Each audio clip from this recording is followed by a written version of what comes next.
One of the big challenges of horror films these days is to bring something new to the table, because you can only have so many haunted house stories and stories which involve a demon shaking people about like there's no tomorrow.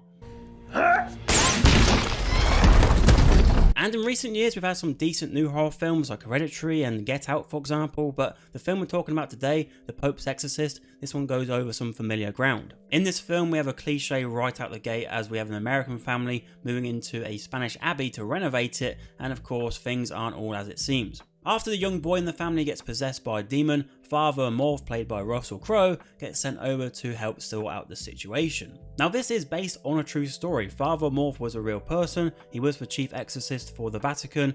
He died in 2016, but this is all based on the books which he wrote beforehand. Now you can describe this film in quite a few different ways, like at times it's that standard noises in the night kind of horror film, but then at other times it becomes like a buddy cop, buddy priest film where they're trying to work out the mystery. And these two priests are basically the main two characters. Like, we do have the Pope in this film, but he's more of a background character, and also the family involved here, they could have easily just been called mother, daughter and son, because I have no idea their names and they're just sort of in the film as pawns really. Which brings us on nicely to the demon, and the demon was just so goofy, it was unbelievable. Like, it's voiced by Ralph Ineson, who I know from many different things, and he's got quite a distinctive voice as well. And the things he had to say, like, it was unbelievable really. Like, the demon was like an angst teen, just sort of swearing just to try and be cool and say dirty things. Like, it was like, oh yeah, fuck you, I know what you did last summer, I know who you fucked. It was all that sort of thing. Somebody's writing this stuff going, I'm gonna fuck you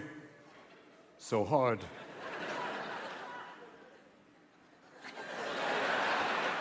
You little whore. Okay, that's it for today. Russell Crowe keeps his film's head above water, and he's clearly having a fun time doing it, and his character makes a few jokes here and there as well, but with all that, the film's not scary at all. Like, it's just too silly to be scary. And on that, in the last 15 minutes, the film just goes completely bonkers, and to be honest, I wouldn't have minded a bit more of that early on in the film, because about 3 or 4 different moments throughout the runtime, I nearly fell asleep.